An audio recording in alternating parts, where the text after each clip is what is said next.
kind of work themselves out, because everybody ends up accepting that things are not going to change.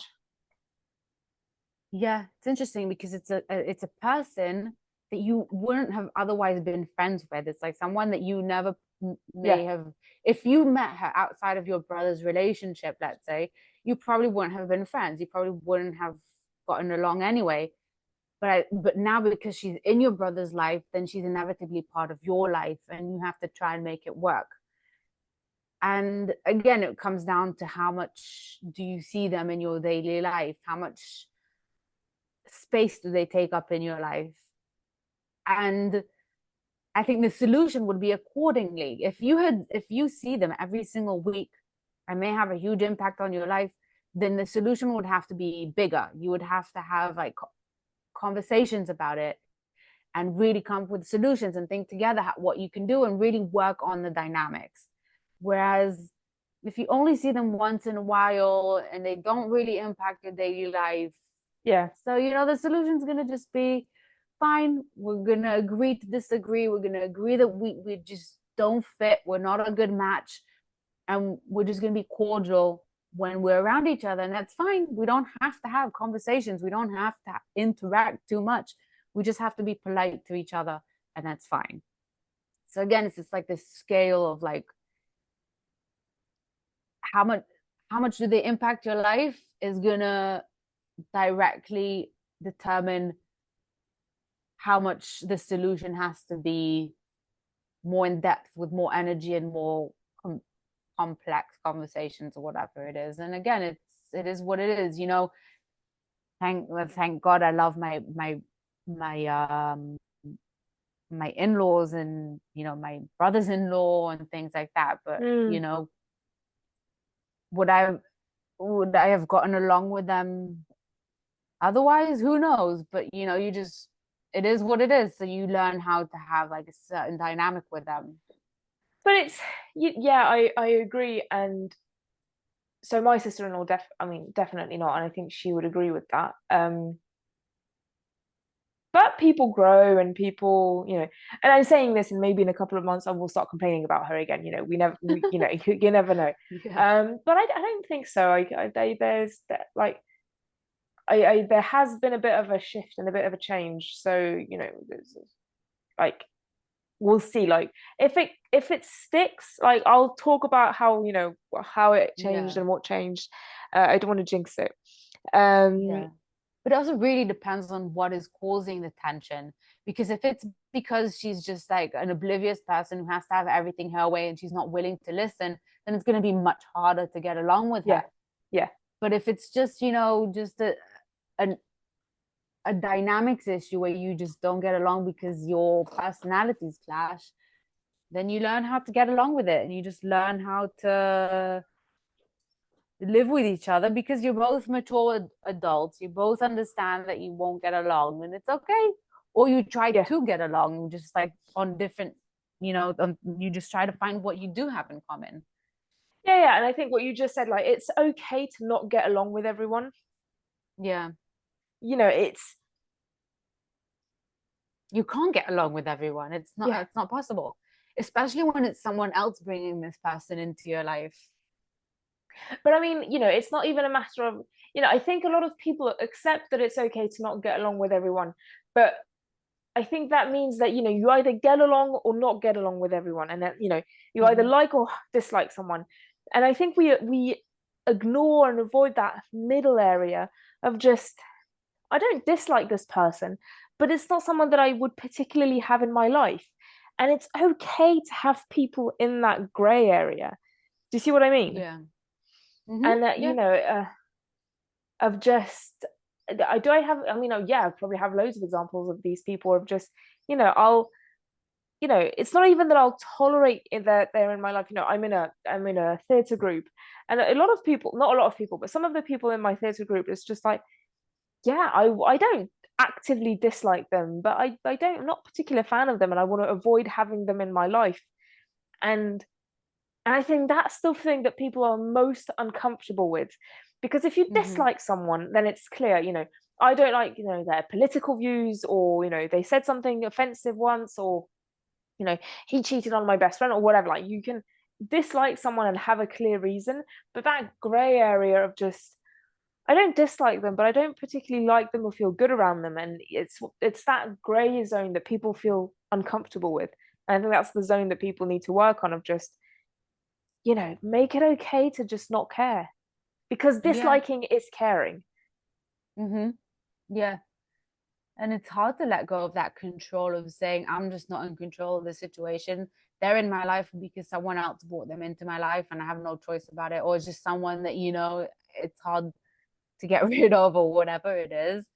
And to say it's okay, it's fine, it is what it is. And to not have to, it's hard for us to not be able to dictate everything, or to not be in charge all the time, and to not have the final say, whatever it is, and to Mm, let go of ourselves to give space to another person, or you know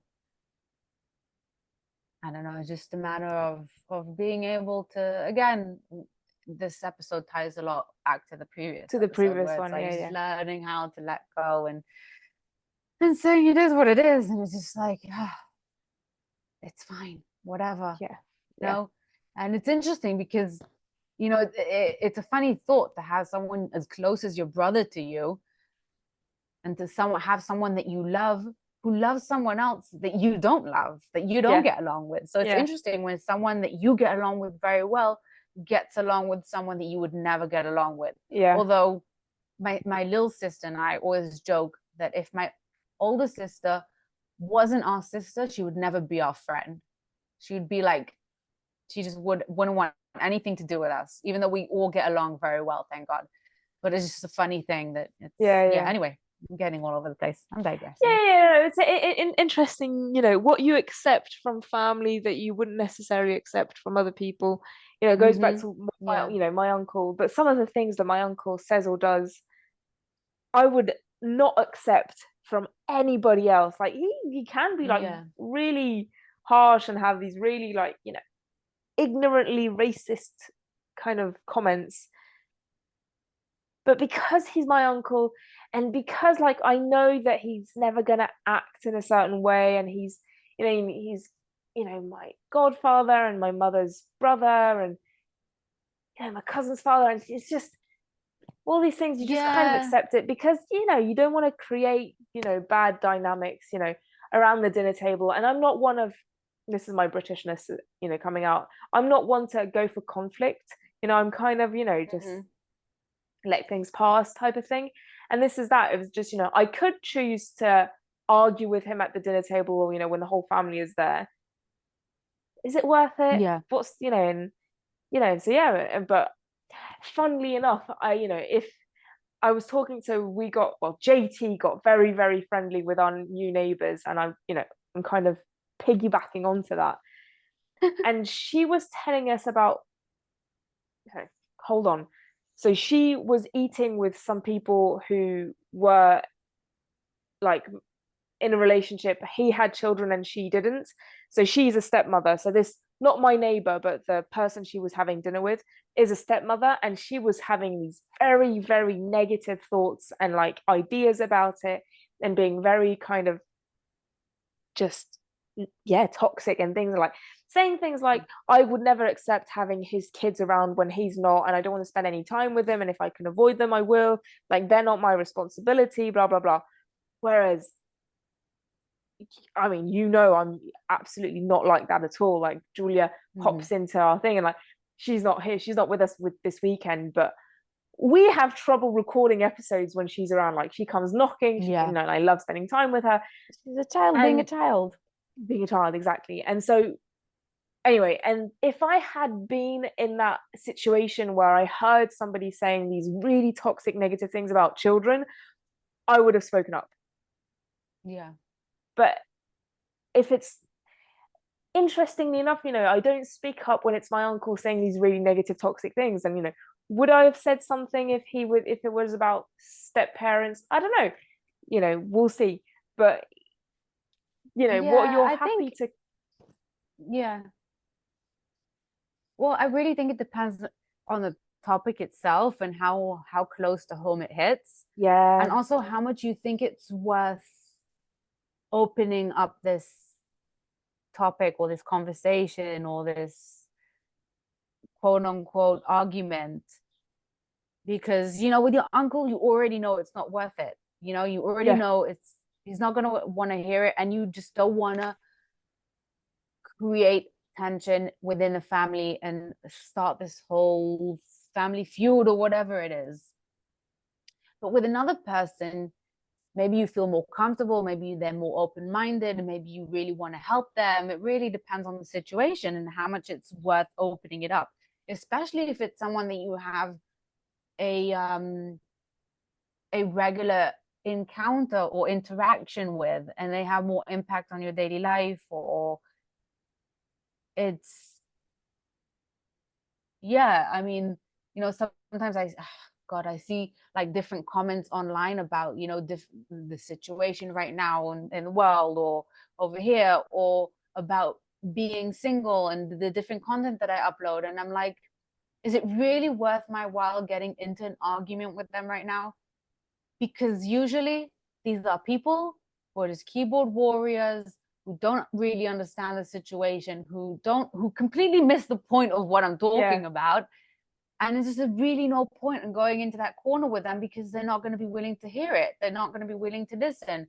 So it's a waste of your time and your energy. And a lot of times it's like just a laughing emoji is enough with these people, because what are you going to do? It doesn't matter how much you try to explain it to them or how much you try to say, yeah, but it's not like that. It's ABCD, whatever it is. They're not in from one ear and out from Yeah. the And out other. the other. Yeah. They just don't want to hear it.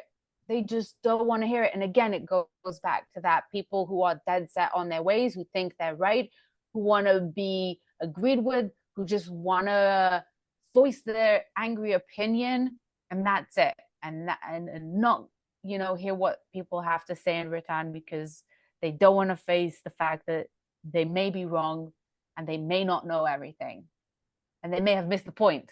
It's very hard to say, oh, shoot, I'm sorry, I didn't know that. I didn't see that. I didn't understand this. It's very hard for us to say, I was wrong, or I misunderstood, Yeah. Yeah. Yeah. or or to say that another person is right. That is worse. Anyway, that is worse. Yeah, it's That very is hard. worse, weirdly enough. So yeah. So yeah, again, tell us about your family dynamics. Um Yes. Is there someone in your family or in your partner's family that you don't get along with, and how do you cope with it? have you got that family member that you kind of dislike and are ashamed Oh, of? yeah.